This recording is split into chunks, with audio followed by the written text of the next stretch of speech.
Labdien, cienījamās dāmas, godātie kungi! Šodien dienas biznesa sadarbībā Latvijas vides aizsardzības fondu projekta aprits ekonomika uzņēmējdarbība, iespēja un konkurētspēja rīko diskusiju par tekstilu izstrādājumu dzīves ciklu pagarināšanas iespējām, to atkārtot izmantošanu, jaunu izstrādājumu radīšanai, problēmām un arī valsts politiku. Diskusijas dalībnieki Klimata enerģētikas ministrijas valsts sekretāres vietniece vides politikas jautājumos Rudīte Vesere.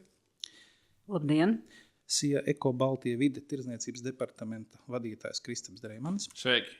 Un valsts vides dienesta atkrituma aprites departamenta direktors Atis Trejs. Labdien!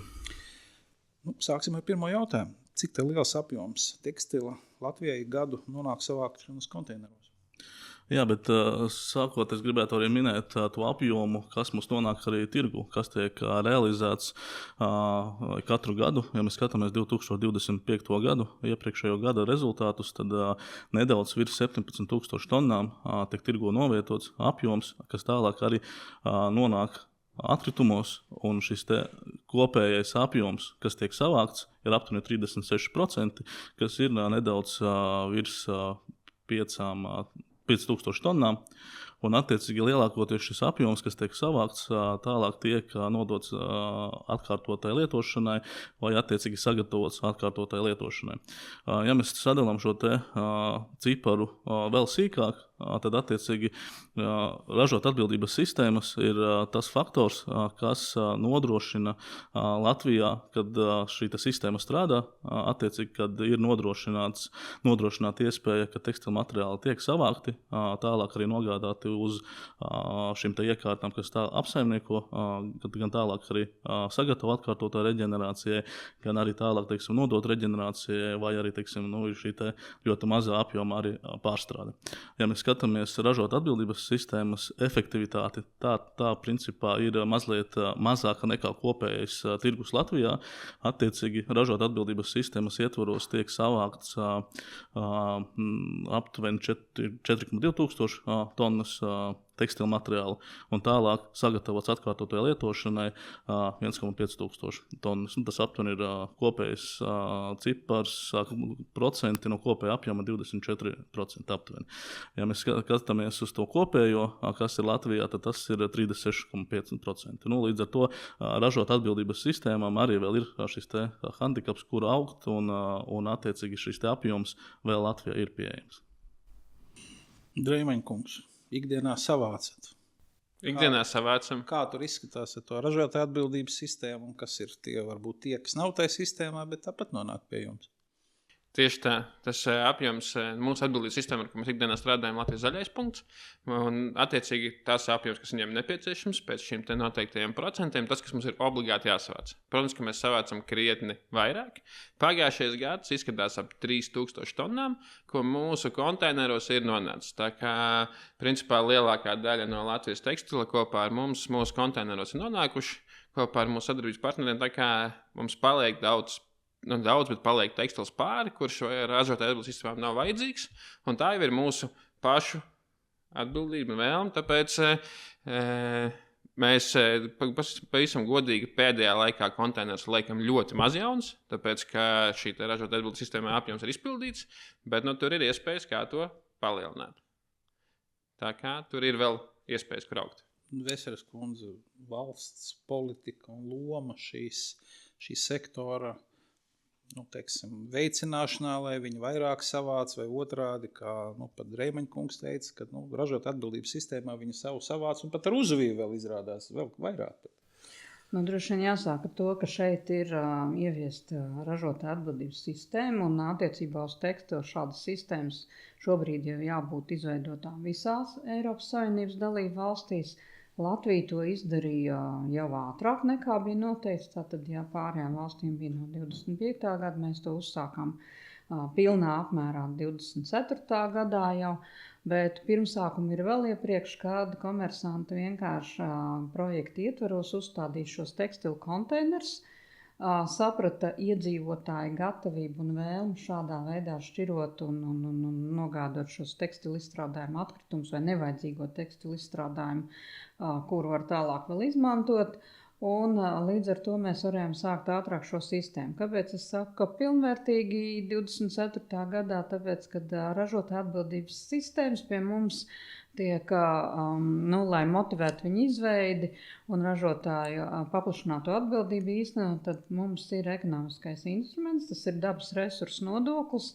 Respektīvi, ja ir pienākums kādas atkritumu plūsmas savākt, un savākt varbūt pat noteiktā apjomā, un arī tālāk ne tikai savākt, bet nodrošināt, ka tas tiek pārstrādāts vai reģenerēts, vai atkārtot izmantots, ir plūsmas, kam ir noteikti ļoti augsti jau šie savākšanas un pārstrādes mērķi, ir kam varbūt netika augsti, ja sākums vienmēr ir tas grūtākais uzsākt, pēc tam ir grūtākais jau ar vienu augstāk kāpināt, kad jau ir pārsniegts par pusi savākšanas apjomu.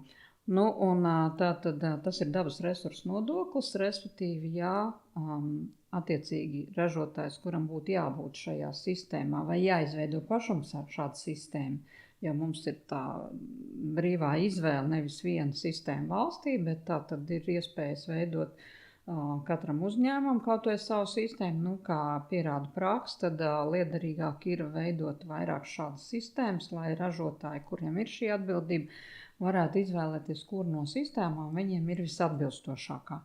Un, ja ražotājs nav šai sistēmā, tad viņam ir jāmaksā dabas resursu nodoklis, kas ir 50 centi par katru tekstilu izstrādājumu kilogramu. Pēc tam viņš maksā par to, kas tiek ievests un laists tirgū pie mums šeit uz vietas. Tātad vai nu saražots šeit un laists tirgū Latvijā vai ievests no citām valstīm, un nav svarīgi, vai tās ir Eiropas Savienības dalība valsts vai trešās valsts. Tātad ievedam, tālāk jau realizējam vai izmantojam savas saimnieciskās darbības vajadzībām. Un, attiecīgi, tātad, ja ir ražotāja atbildības sistēmā, tad noteikti nav šīs izmaksas 50 centi par kilogramu, viņas ir krietni zemākas. Mēs varētu pat skatīties par konkrētiem apģērba veidiem, cik tas izmaksātu. Protams, visdārgāk tas būtu smagie mēteļi vai kādas smagi izstrādājumi. Savukārt pārējiem, ja tas ir krietni neliels, salīdzinājumā ar 50 centiem šīs izmaksas, un tas ir motivējušais, lai ražotāju atbildības sistēmas attīstītos un veidotos. Jūs minējāt šo ražotāju atbildības sistēmu un dabas resursu nodokli, bet tad paliek jautājums, Latvijā ne tikai ienāk jauni tekstilu izstrādājumi un apģērbi, bet ienāk arī tos, kurus mēs varam ieraudzīt, lietoto preču veikalos, un jautājums, vai šie, kas nāk iekšā no citām, Eiropas Savienības dalību valstīm pamatā, viņi nāk iekšā, vai viņi arī iekļaujas šajā sistēmā, vai arī, es ļoti atvainojos, viņi tā kā kaut kur bišķi tā pa maliņu aiziet, un pēc tam tad tie, kas nodarbojas šo atbildības sistēmu, pēkšņi pie viņiem atrodās. Tas būtu, ja viņi nebūtu iekļauti, tad tā arī būtu, kā atrastos pie viņiem. Jāatzīmē, ka šeit mēs arī esam gājuši pa priekšu daudziem soļiem, kas varbūt ir Eiropas Savienības dalība valstīs, jo arī izstrādājot direktīvā grozījums un paredzot jau mērķus un arī pienākums, bija gana lielas diskusijas, ko tad darīt ar šo te otro roku, jeb otrreizēji lietojamiem apģērbiem un tekstilu izstrādājumiem, kas tiek ievest un kā ar to strādāt. Gala rezultātā direktīva nenosaka par to būtiskas prasības, bet mēs Latvijā esam noteikuši, ka šī atbildība ir arī lietotiem apģērbiem, visiem šiem otrās rokas vai otrās elpas izstrādājumiem, kur tiek ievest no citām valstīm, tieši ievest no citām valstīm. Jo atkritumu gala beigās, atkritumos, kad viss tas nonāk, tur jau viens neskatās, vai to apģērbu mēs lietojam pirmo reizi, ja viņš bija nopirkts otrā elpā vai vēl kaut kur citur.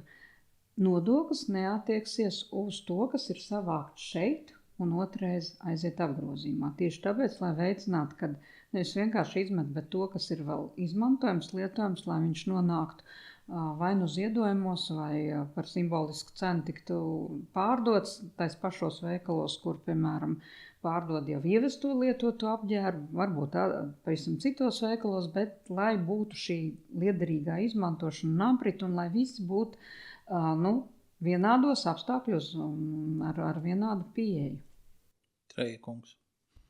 Jā, protams, skatoties to atkārtotu lietojamo apriti, teiksim, sākotnēji ieviešot sistēmu, bija bažas un protams, izaicinājums, kā panākt, ka šis apjoms nonāk sistēmā, nevis aiziet pelēkajā sektorā, ka mēs nezinām šo te datus, bet ja mēs skatāmies tos kopējos apjomus, tad šis te atkārtoti lietojamais, kas tiek ievests no citām valstīm, tiek reģistrēts un attiecīgi arī ražot atbildības sistēmām ir noteikti šie mērķi, ja 25% jābūt atpakaļ savāktiem un vismaz otrreizēji atkārtot lietoti vai, teiksim, sagatavot atkārtotai lietošanai.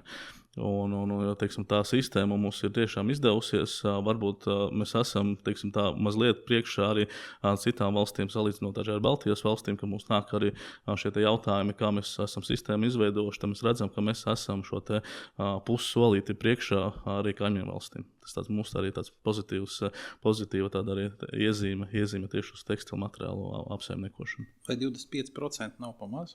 Šodien skatoties, jau ņemot vērā šo pieredzi, kas ir visu 25. gadu, jau pusi no 26. gada un 24. gadā, kas sākot, jo varbūt, ka tas nākošais solis, ka tos 25% jāceļ augšā, jo, kā Dreimaņa kungs teica, viņi savāc un viņi pat ar uzviju to visu izdara. Mēs varam vairāk. Tātad gatavi paņemt vairāk, ja? Principā to, ko rāda statistikas dati, kad ir šie 10%, kas nonāk un tiek savākti nekā ražot atbildības sistēmā. Līdz ar to, tad, ja mēs skatāmies šobrīd, 10% pielikt klāt vēl 25% nebūtu problēma. Es domāju, ka apsaimniekotāji savākt. 35% ražot atbildības sistēmā 35% būtu izpildāms. Noteikti. Bet, ja mēs runājam par sagatavošanu atkārtotai lietošanai, un, protams, šis ir tikai viens aspekts, ja mēs daudz runājam par pārstrādi un teiksim, par šīm pārstrādes iespējām, tad šeit, principā, diemžēl šis sektors vēl nav attīstīts. Jā, droši vien, tad es papildināšu. Jā, paaugstināt procents mēs vienmēr varam, mēs redzam, ka tas potenciāls ir. Bet šeit ir jāsaprot vairākas lietas un jāsakārto vēl vairāk aspekti. Jā, tad viens ir savākšana, bet nav liederīgi savākt, ja pēc tam viņi nav kur likt, viņš stāv kaut kur grēdās, ķīpās vai vēl kaut kur. Tā galvenā problēma, kāpēc tālāk ir grūtības, teiksim, pārstrādē, jo to, kas ir lietojams atkārtot, to noteikti izmanto ziedojumiem, izmanto pārdošanai, izmanto vēl visādām lietām, kur gan rokdarbinieki atrod sev potenciāli izēju materiālu, gan modes dizaineri. Latvijā tā skaitā ir neviens modes dizainers, kas māk radīt no lietotiem apģērbiem jaunu dizaina elementu un pie tam gana pieprasīt, kā to parāda arī prakse. Tāpat arī dažādām mākslas nozarēm, kā piemēram teātris un kino, arī šeit ir iespēja tātad atrast to, kas varbūt noderīgs un arī liederīgi izmantojams. Bet, ja mēs runājam tālāk jau par to daļu, kas tā kā vairs valkam nav, kas būtu jāpārstrādā, tad faktiski pasaulē ir viena ļoti būtiska problēma, jo, ja es jums paprasīšu tagad, kas jums šodien mugurā ir pilnīgi tīrs materiāls, baidos, ka nevienam nekas. Varbūt zeķes, kokvilnas vai tam līdzīgi, bet pamatā mēs valkām jauktus materiālus. Un tas ir tas, kas rada šo problēmu. Mums ir gana daudz sintētiskie materiāli, kurus mēs mākam mazgāt, mēs mākam gludināt, mākam valkāt un noturēt krāsu un vēl visu kaut ko, bet, lai tas viss būtu, tās ir gana daudz dažādas ķīmiskās vielas. Un skaidrs, ka arī visus šos materiālus nevar salikt vienā katlā, lai pēc tam dabūtu jaunu produktu, jaunu materiālu. Tad ir šīs pārstrādes problēmas, lai atgrieztu iepriekšējā stāvoklī. Tāpēc šeit ir gana liels uzdevums zinātniekiem visā pasaulē, ne tikai Latvijā, meklēt jaunas alternatīvas risinājumus. Un es gribētu ļoti arī uzteikt, ka Latvijā arī šāda pētījuma notiek. Piemēram, Tehniskā universitātē tiek pētīts, kā šo tekstilu izstrādājumus var izmantot vai pārvēršot būvmateriālos, siltumizolācijas materiālos un vēl varbūt vēl kādas citas interesantas alternatīvas varētu atrast. Jo faktiski mēs esam ļoti daudz materiālus savu laiku radījuši cilvēces vēsturē, kurus mēs mākam lietot, bet ar kuriem mēs nemākam tikt galā. Pilnīgi piekritīšu. Tad galvenā problēma ir tas, ka šobrīd apģērbs nav veidots no vienas struktūras, bet viņam ir 2 vai 4 vai pat 6 vairākas, lai viņš būtu izturīgs pret mitrumu, lai viņš būtu izturīgs pret dažādiem klimatiskiem apstākļiem un vienkārši cilvēkam radīt labsajūtu, bet pēc tam viņu izjaukt un pārstrādāt vai izmantot viņu kā izēvielu citam produktam ir principā ļoti grūti. Nu, tas tāpat, kā mēs šobrīd runājam aktīvi par plasmasu, par monoplasmasu. Un tie ir tas pats stāsts, ka ir jau dažādāk plasmas, jo to grūtāk pārstrādāt, un tas pats arī tekstilā. Nu, tekstilā var teikt, ka tā pārstrāde ir pavisam niecīga. Tā arī ir, jā. Un tur būs daudz sarežģītāk nekā ar plasmasām. Un daudz ilgāk. Nu, mēs it kā nonācām pie tā jautājuma, ko tad mēs darām ar šo absolūti nolietoto, otrais neizmantojamo un faktiski kuram nav pielietojumi. Tad viņam vienīgais risinājums ir, ja es pareizi saprotu, tā ir redinācijas stacija. Ja? Jeb citiem vārdiem sakot, sadedzināšana, kur ražo siltumu, elektrību un kaut ko tam līdzīgu, un Latvijā tas ir tikai un vienīgi brocēnos mums, ja tā pareizi saprotu. Jā, bet arī par brocēniem uzreiz gribētu piebilst, jo mēs bieži vien skatāmies uz brocēniem kā tādu panacēju atkritumu sadedzināšanas, iznīcināšanas jautājumos, bet atkritumi nav viņu prioritāte. Viņu pamatdarbība ir cementa ražošana. Un tas, ko viņi dara, un tas ir ar pozitīvo zīmi, tas, ka viņi degvielas vietā, kas būtu naftas produkti, viņi izmanto, specifiski sagatavots atkritumus, un šiem atkritumiem ir ārkārtīgi augsts standarts, daudz augstāk nekā tas būtu, vienkārši siltumenerģijas iegūs uzņēmumā. Un tāpēc, brocēni nevarētu būt vienīgais un absolūti nepārprotamais risinājums attiecībā uz tekstilu izstrādājumiem vai kādu citu veidu izstrādājumiem. Tā ir viena no iespējām, bet ar to nav gluži pietiekoši uz doto brīdi. Nu, faktiski, sagatavot materiālu tekstilu priekš švenku prasībām ir ļoti, ļoti, ļoti komplicēti. Tā arī tas ir tāds ļoti laikietilpīgs un ļoti tāds prasīga lieta. Ko jūs darat ar to pārējo, kas atgriežas vēlreiz tajā konteinerā, un kurš nav ne labojams, ne atkārtot izmantojams, ne ziedojams, ne kaut kur sūtāms citur? Nu, lielākā daļa viet uz dedzināšanu. Tas nozīmē Latvijā vai kur jūs tad? Latvijā. Mēs sagatavojam priekš švenku. Bet citu iespēju nav? Citu iespēju nav, jā. Uz doto brīdi ļoti ceram, ka būs, jā. Jūs minējāt uz doto brīdi, tas nozīmē, ka varbūt perspektīvā kaut kas mainās šajā jomā? Nu, tā tad šāda rūpnīca potenciāli būs Ventspilī, tad būvniecība jau notiek gana labu laiku, nav novests līdz galam šis process, un arī uzņēmumam Gren ir tiesības Jelgavā pievienot atkritumu plūsmu savam kurināmajam materiālam līdz 30%. Tiesa viņi to nav praktizējuši pagaidām. Bet tas ir, viņi zaudē kaut kādus tā rezultātā šo visu procesu, viņi ko zaudē kaut kādas nosacīti prasības viņiem papildus jāievēro, viņiem ir otrādi, viņi zaudē kaut kādas citas preferences iespējas. Ja viņi zaudē diezai viņi zaudējuši. Viņam jāmaksā CO2 nodoklis. Viņam CO2 nodoklis būtu jāmaksā neatkarīgi no tā, vai tie būtu atkritumi vai kas, jo tas ir enerģētikas lielais uzņēmums. Jeb tā saucamā emisiju tirdzniecības sistēma uz viņiem attiecās, bet tātad 28. 29. gads, kad emisiju tirdzniecības sistēma attieksies praktiski uz visiem uzņēmumiem, kam ir CO2 emisijas. Tā kā tas jau tad izlīdzinās arī visu to pārējo situāciju, un arī šobrīd, tie, kas ir emisiju tirdzniecības sistēmā uzņēmumi, nemaksā CO2 nodokli, pārējiem maksā šo CO2 nodokli, lai būtu tomēr šīs līdzvērtīgās prasības.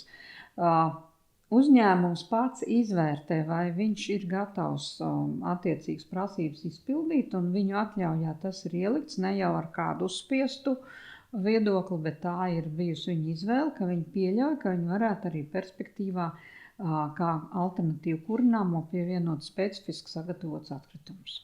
Un līdz ar to viņi ir arī rēķinājušies, kādas būs prasības emisijām atbilstoši, kādas prasības uzstādīt filtrus un visu pārējo. Vai ir kaut kāda informācija, kā pieņemsim, kaimiņu valstīs vai citās valstīs, ko dara ar šo pilnīgi nolietoto tekstilu? Tas ir tikai vienīgais, šis te ir sadedzināšanas variants, jeb kā energoresurs, jeb tomēr ir atrast arī kaut kāda cita risinājuma, varbūt no kā mēs varam pamācīties, ja mēs atmetam šo te tagad to pēdējo, kas saka, ir enerģijas ieguves veidu. Nu, es no praktiskās puses, no mūsu kolēģi, tāpat kā mēs arī Lietuvā vācam atkritumus un tekstilu. Un jāsaka godīgi, ka Lietuvā un arī Igaunijā šī process par dedzināšanu ir krietni lielākā līmenī, diezgan vairāk šo dedzināšanu, un viņiem arī viss aiziet uz enerģijas ieguvi. Bet tikai tur tas ir krietni attīstītāks, jo viņiem ir daudz vairāk dedzināšanas iekārtas. Jā. Vai ir kaut kādas vēl, teiksim, no citām tālākām valstīm, kad ir kaut kāda vēl cita risinājuma, jo principā pagaidām cita risinājuma nav, un kamēr zinātnieki nebūs atraduši kādā veidā šos no daudz dažādiem materiāliem veidotos tekstilu izstrādājumus, izjaukt pa detaļām, ja?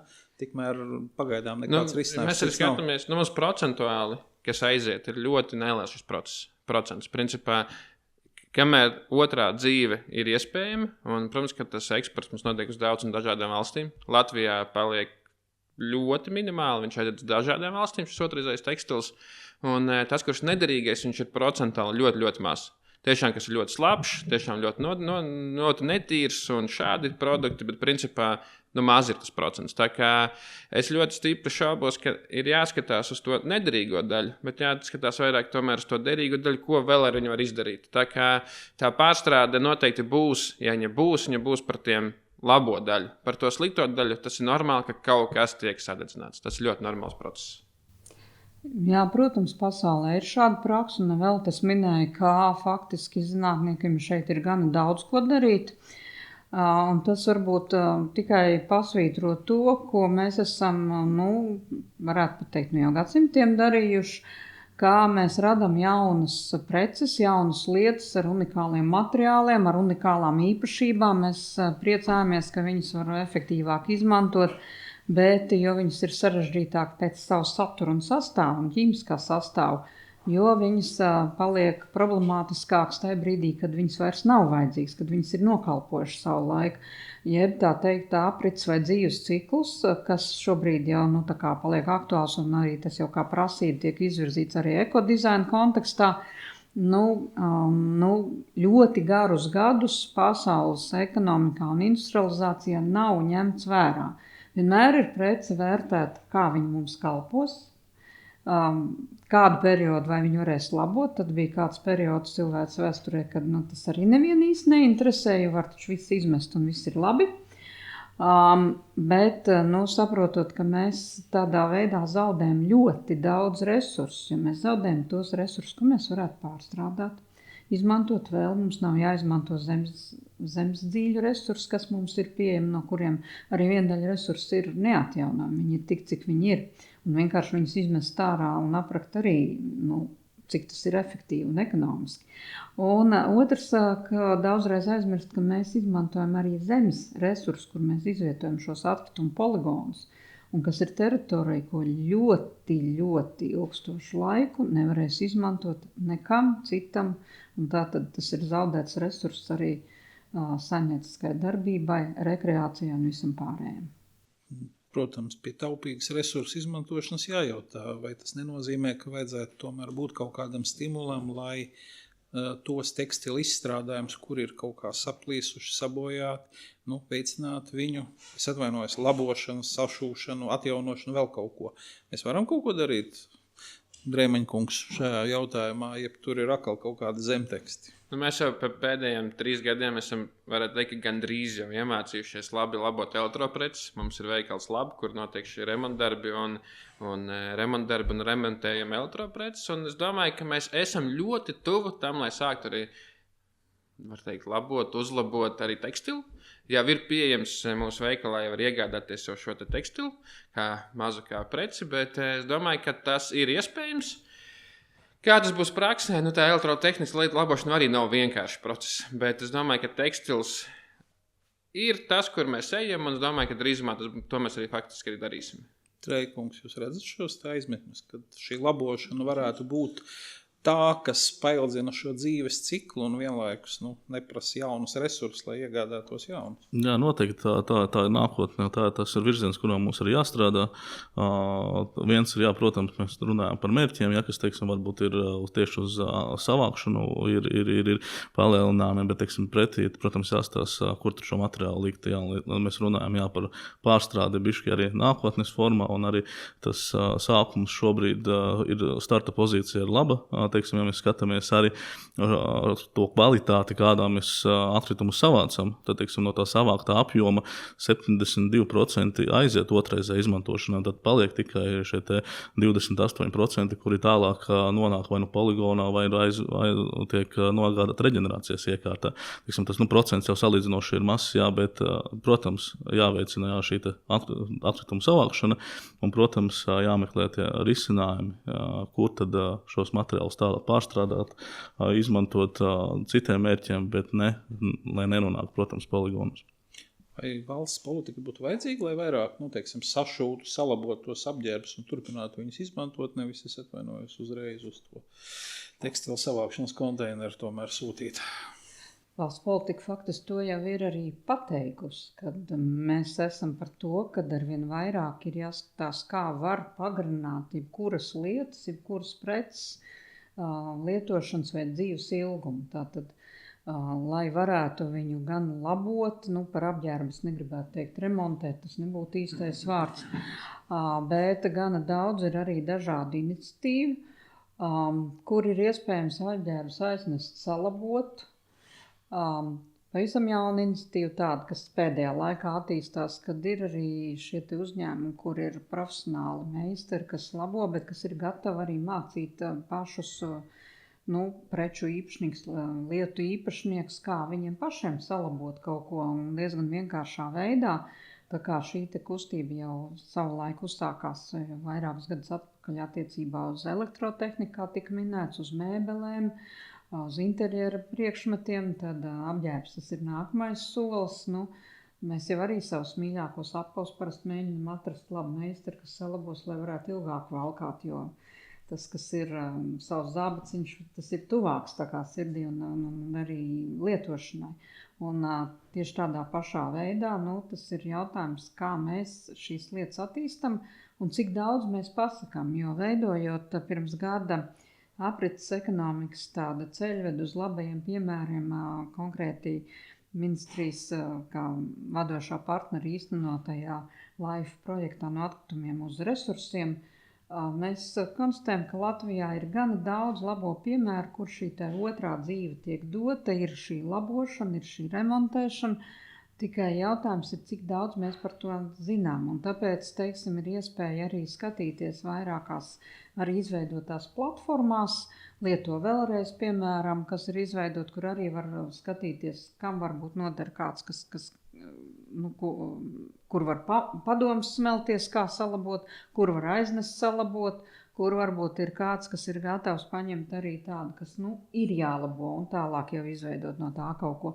Tā kā iezīmes ir, mēs no valsts puses noteikti skatīsimies līdzi, kas ir vajadzīgs, lai veicinātu šo procesu, jo vislabāk attīstās tas, kur nevis ir strikti ierobežojumi un aizliegumi, bet kur ir tomēr tāda vēlme nonākt pie kaut kādiem pozitīvākiem rezultātiem, un aizliegums ir liederīgi izmantot tur, kur ir alternatīvas.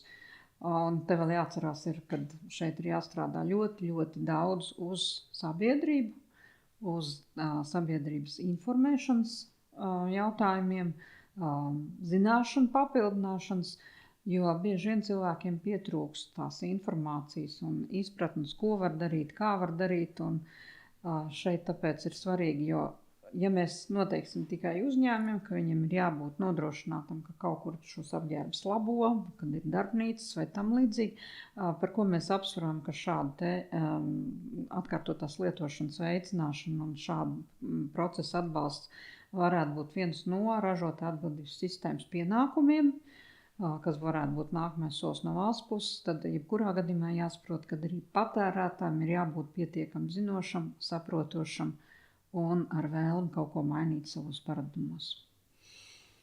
Bet, protams, ir vēl viens jautājums. Ja šis tekstils jaunais, kuram ik pa brīdim ir sezonas izpārdošanas, un viņš maksā, es ļoti atvainojos, ļoti lētu naudu, tad šī labošana iespējams reizēm var gadīties, būs pielīdzināma tikpat jaunu iegādēji. Un tad ir jautājums, vai tomēr šis dabas resursu nodoklis, ja ražotāja atbildības sistēmas maksa, tomēr nav adekvāti tam, ka šajā gadījumā tomēr izdevīgāk ir labot nekā uzreiz iegādāties jaunu. Šajā brīdī tad es runāju par šīm izpārdošanām un tiešām, kas brīžām ir neticamās cenas. Jā, jebkurā gadījumā jūs uzvedināt uz vēl vienu lietu, ko varbūt es nepateicu. Jā, mēs vērtējam arī šādas aspektus, lai saprastu, vai kādā veidā vislabāk to attīstīt un kādus iedot. Mēs esam arī saņēmuši priekšlikums, ka vajadzētu mainīt šo nodokļu likmi un tam, kas ir nepārstrādājums un ļoti jaukts materiāls, tam noteikti vajadzētu likt augstāk nodokli un varbūt arī nedot atbrīvojums. Salīdzinājumā, teiksim, pret viendabīgu materiālu un pret to, kas ir labojams, saprātīgi pārstrādājums un tā tālāk. Tā kā šie visi momenti, jā, viņi tā tad arī tiek vērtēti. Mēs skatīsimies, kā attīstīt tālāk šo sistēmu un jau kā pieminēt arī, kā ražotāja atbildības sistēmas veicināt, lai viņas arī šos te labošanas aspektus ielikt iekšā un, teiksim, savā sistēmā, attīstīt to un virzītos arī uz kaut kādu rezultātu. Treikums. Protams, šīs sistēma jāattīsta un jāvērtē šīs iespējas, kādas mēs varam izmantot. Ja, teiksim, mēs runājam par šo pārstrādi. Teiksim, varētu būt tā pārstrāde, piemēram, 5%. Teiksim, jāatrod šīs iespējas, kur var pārstrādāt vai teiksim, labot šo materiālu, teiksim, 5% robežās. Varbūt tas būtu arī iespējams. Ja, teiksim, pie nosacījuma, ja, teiksim, ka tie ir 30%. Piemēram, procenti ir atkārtoti lietošanai sagatavotais, un 5% ir šis materiāls, kas jābūt pārstrādātām vai labotām. Līdz ar to tas jau tādu veicinātu arī ražot atbildības sistēmām šīs iespējas meklēt, teiksim, vai no Latvijā vai arī ārzemju virzienā skatoties, kur apjomu varētu tādējādi apsaimniekot un noteikti, jā, teiksim, tas ir stūrakmens noteikti ir sabiedrība, jā, teiksim, ja mēs runājam arī par šiem te akciju precēm un lētām precēm, tad noteikti arī vajag padomāt, teiksim, vai tiešām ir vērts pirkt un pēc tam izmest, vai tiešām mums vajag šajā brīdī pirkt un, teiksim, palielināt atkritumu apjomu. Protams, tas ir katra iedzīvotāja tāds lēmums, un, teiksim, ja mēs to vairāk stāstam, vairāk izglītojam, ja, un tad, teiksim, es domāju, ka tas arī apjoms, kas tiek tirgu novietots, patērēts, varētu arī samazināties. Ja, teiksim, ja nav šīs tik daudz arī tirgu novietotais apjoms, tad, protams, arī atkritumi nav tik daudz arī jāsavāc. Tas ir tas vēl mazāk šos atkritumus arī radīt. Es domāju, ka te vēl ir arī vieta, kur augt modes māksliniekiem un dizaineriem, kas rada jaunus modeļus un tā tālāk. Nevelti ir diezgan tā intensīvi sāk attīstīties arī pieeja par kapsulu modi. Tas nozīmē, ka man ir komplekts, ko es varu mainīt un radīt pārmaiņas diezgan nepērkot ļoti daudz un dažādus šos te apģērbus, bet kombinējot dažādi. Līdz ar to, ja faktiski mēs ejam arī šo ceļu, kad arī šeit mēs domājam savādāk, jā, tad mēs arī varam nonākt ātrāk pie rezultātu, jo rezultātu var sasniegt tad, ja visas puses iesaistās procesā, jo to nevar izdarīt tikai kāda viena daļa, vai ne tikai ražotājs, vai tikai atkritumu savācējs, vai valsts no savas puses, vai tikai patērētājs, kurš varbūt kaut ko grib mainīt, bet kuram nav iespējas. Treininkums. Ražot atbildības sistēmas maksājums tiem, kuri pielieto atlaides vai, teiksim, rīko masveida sezonas izpārdošanas. Diferencēts nodoklis attiecībā uz tiem tekstilu materiāliem, kuriem ir, šīs dažādākās struktūras vai ļoti liela kombinētās struktūras izmantotas. Kā jūs raugāties uz šiem priekšlikumiem, idejām? Mums ir liela pieredze dažādu materiālu pārstrādē, sākot no papīra, kartona, stikla un ļoti plaši. Un mēs ar lielu prieku jau šobrīd nodot tekstilu arī pārstrādē, ja tādas iespējas būtu. Ja mums noteiks 5% pārstrādē, mēs viņus fiziski šobrīd nevaram izpildīt. Un es no savas pieredzes domāju, ka nākošos gadus pāris gadus noteikti viņas arī nevarēs izpildīt. Skaidrs, ka ir kaut kādi uzņēmumi, kuri pārstrādā tekstilu.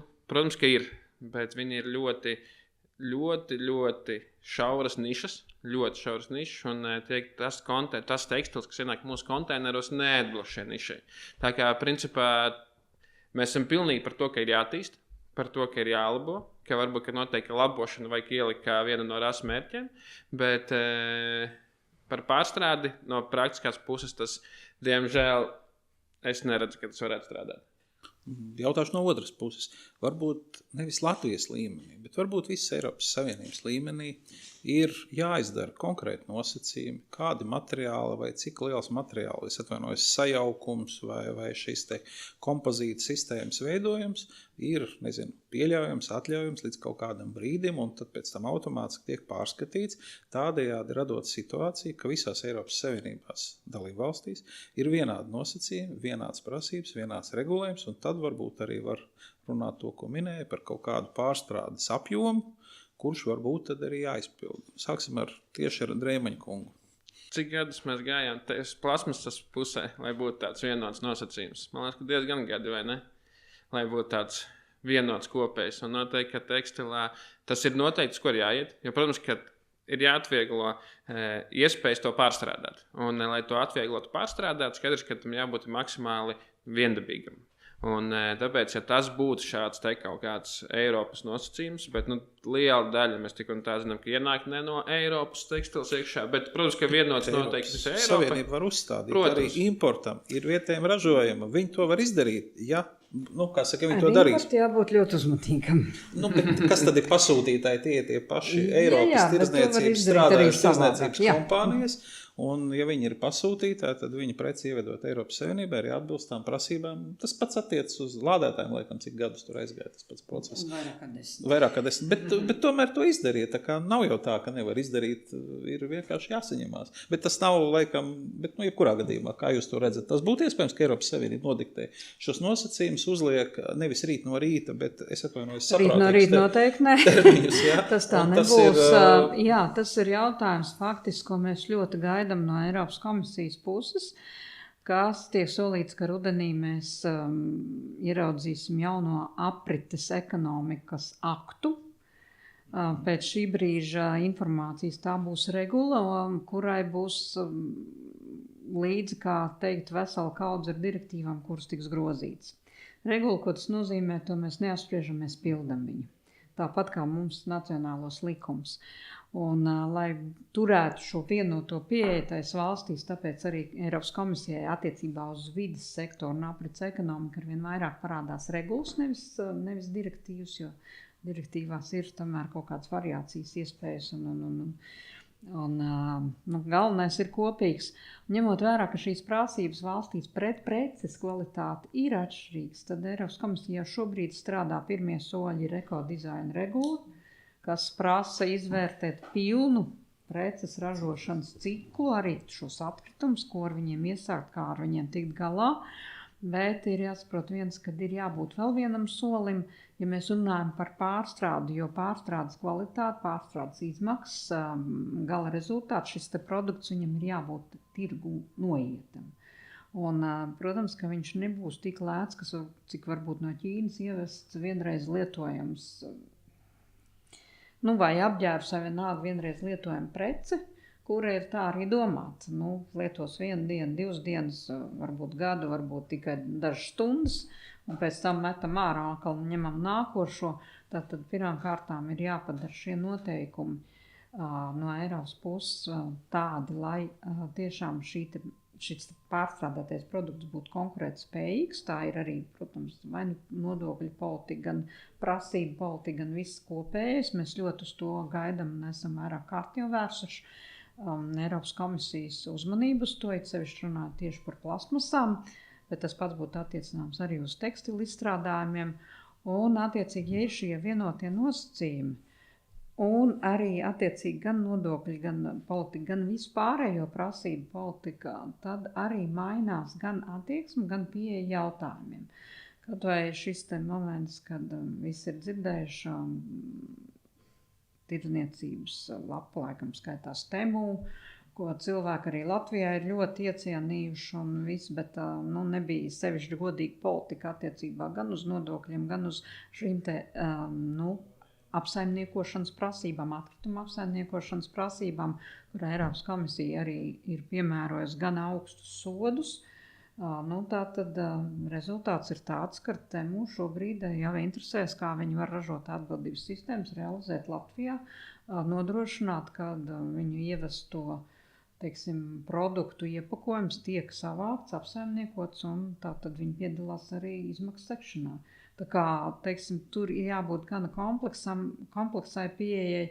Pirmie soļi ir veikti, bet tā tad ir jāveic arī nākamie un jāveic ļoti, ļoti pārdomāt. Plus cilvēkiem ir jāstāsta, kāpēc mums nevajag lētās preces, jo, protams, ir iedzīvotāja kategorija, kura varbūt nevar nopirkt dārgāks un tādas, ko var ilgāk lietot, bet arī tur var domāt par kādu politiku, kā to risināt.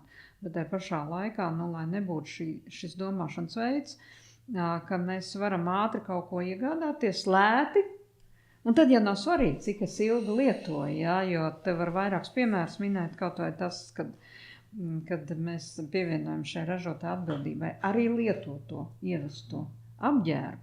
Bija gana daudz pretenziju un pat tāds diezgan nosodošs attieksmi. Jūs tagad apdalat sabiedrības nabadzīgāko daļu, jo jūs tagad liekat viņiem turklāt nodokli vai kaut kāds cits maksājums.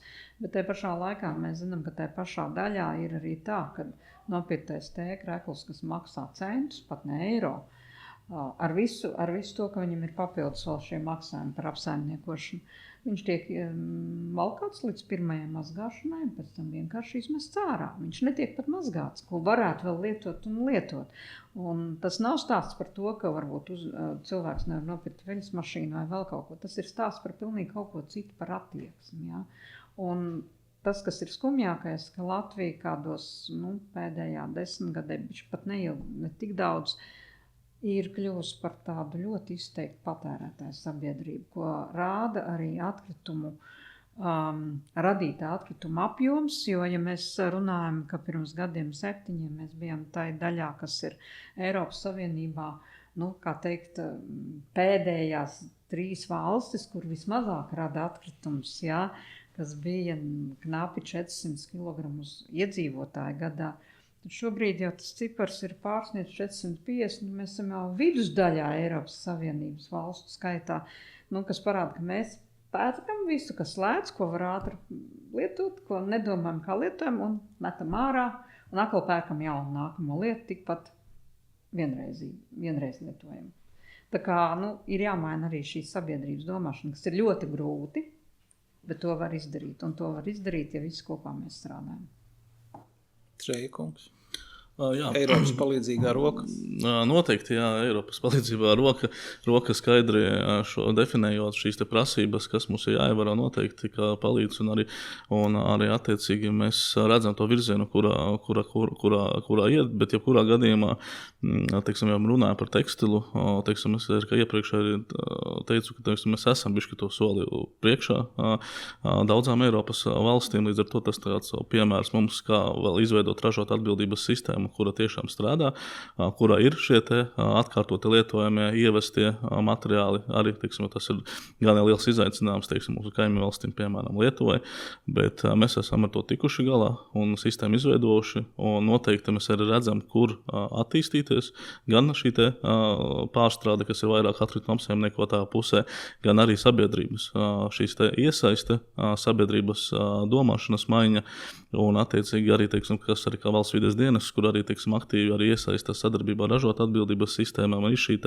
izglītošana, arī norādot to informāciju, kā pareizi apsaimniekot, kur meklēt informāciju, piemēram, tā kā mums arī šī platforma škiro-viegli.lv, kur mēs varam redzēt šo atkritumus, kur nodot, bet mēs ejam bišķi tālāk, mēs arī ieliekam šiem informāciju par lietotni vēlreiz, kas arī, jau arī no tiem atkritumiem jau vajag domāt, ka varbūt nemest ārā, varbūt šim vēl iedot otro dzīvību un, dzīvi iedot un, izmantot vēl šo materiālu atkārtot. Līdz ar to es uzskatu, ka mēs esam tādā pareizā virzienā, bet, protams, ir daudz vēl, kur strādāt.